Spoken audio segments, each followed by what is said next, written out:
How you doing? I'm good. So watching that tape, what were some of the other things that you saw from the tape as opposed to just coming away from the game? I guess we just got to execute in the red zone. Obviously, we put drives together. We moved down the field pretty efficiently, and we just got to turn them into 7 points. Were there things that weren't working that you saw that maybe you adjusted to looking down the field, because they tended to defend against deeper balls? Yeah, Oregon did a great job. And that's how their defense worked. They were dropping 8. Saw them drop 9 once. So they were trying to defend against the pass big time. And when you drop 8, you got to be able to sit back there and find windows basically to throw in. And everything was working though. Like I said, our drives, we put together some solid drives throughout the game. We got to come up with points at the end. What happened in the red zone? Basically, we just didn't get the points. Why weren't you able to finish some of those drives? I guess just Oregon's good defense. In the red zone, they stopped us a couple times, like when they took the ball to Fuller, and then just coming up short sometimes. When you see a play like that, that thing was tipped by about a half an inch. Yeah, does that and kill it's like you? a walk-in touchdown, Yeah. if not. But things like that basically sort of shot us. And when you get somebody that wide open, like a walk-in, and then it gets tipped down, so it hurts. If you'd gotten that touchdown, do you think it would have changed the momentum of the game a little bit? I guess it's hard to get into like what ifs, but I would imagine so. I guess it'd be a closer at the start, and then maybe stuff would have went better from there. You guys lost 2 games in a row last year, and Yeah. Oregon was that second loss.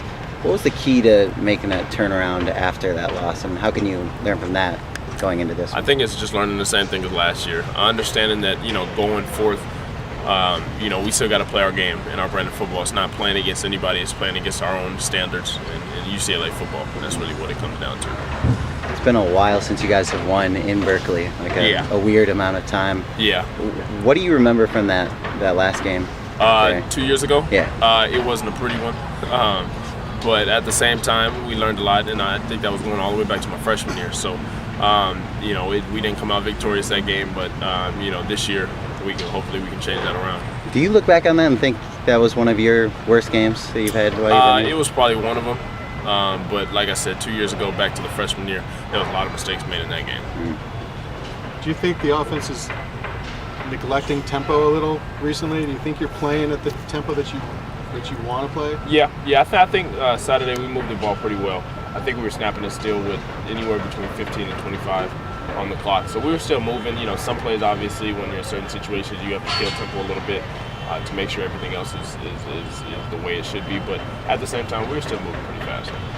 What was the difference in the offense when it came down to that fourth quarter? You guys scored 20 points. Yeah. And was there a notable shift that you could see? we just got things rolling basically, and to be able to, it shows how explosive an offense we have. We just got to put it together for 60 minutes. You guys have started most of your games pretty slow offensively. Is there something that you can identify that's been the reason for that? No. We just got to come out ready to go basically, and finish strong is something I feel like we're good at. But at the same time, we have to be able to put that together at the beginning of the game as well. No, but after the Utah game, you said we missed an opportunity. We did.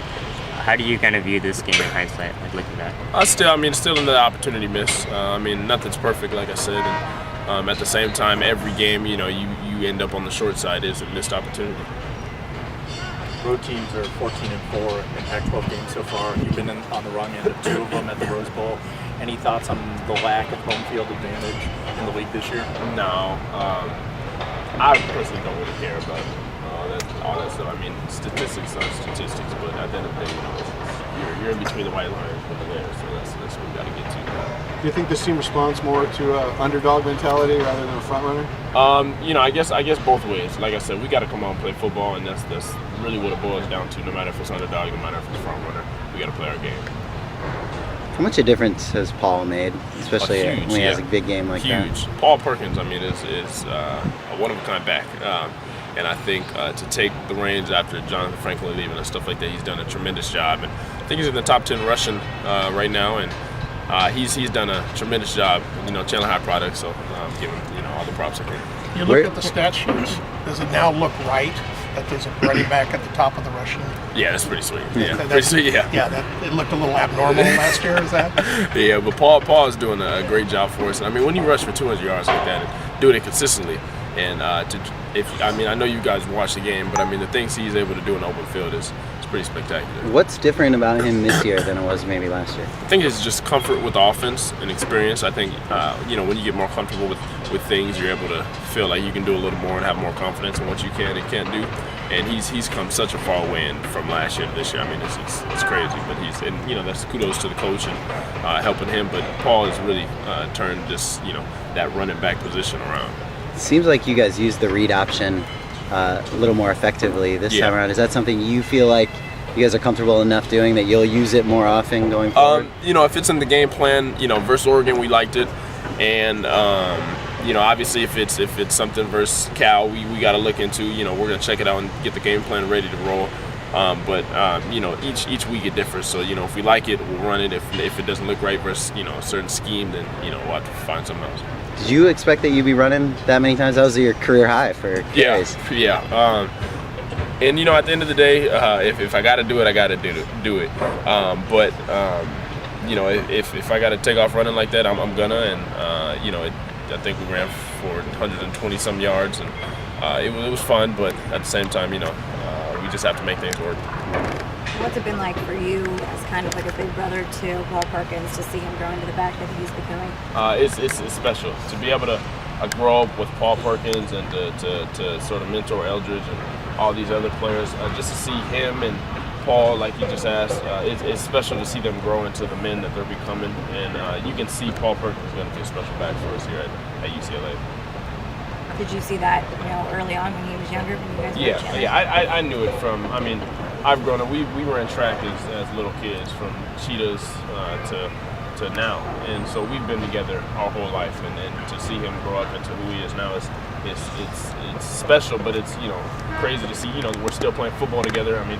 Back in high school and even to college, I'm still sitting there talking to him in the backfield, and we're still running the same plays or zone read. It seemed like the linemen had pretty significantly wider splits in this past game. How much did that help you, especially when it came to running the ball? Yeah, I think it helped a lot. Surely with running lanes and being able to take off, and obviously it helped Paul and stuff like that, being able to run. And the linemen did a great job this game, and I think they came out and showed, they're ready to battle.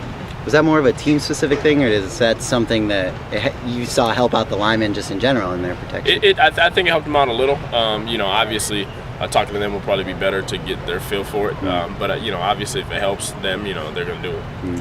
How'd you feel Connor McDermott did at left tackle? He did good. I love Connor to death. He's a special player, and unfortunately, he had that shoulder injury. But at the same time, him just busting his butt and coming back and doing everything he can to get on that field and, seizing his opportunity in his moment, he did a great job if you look at the film.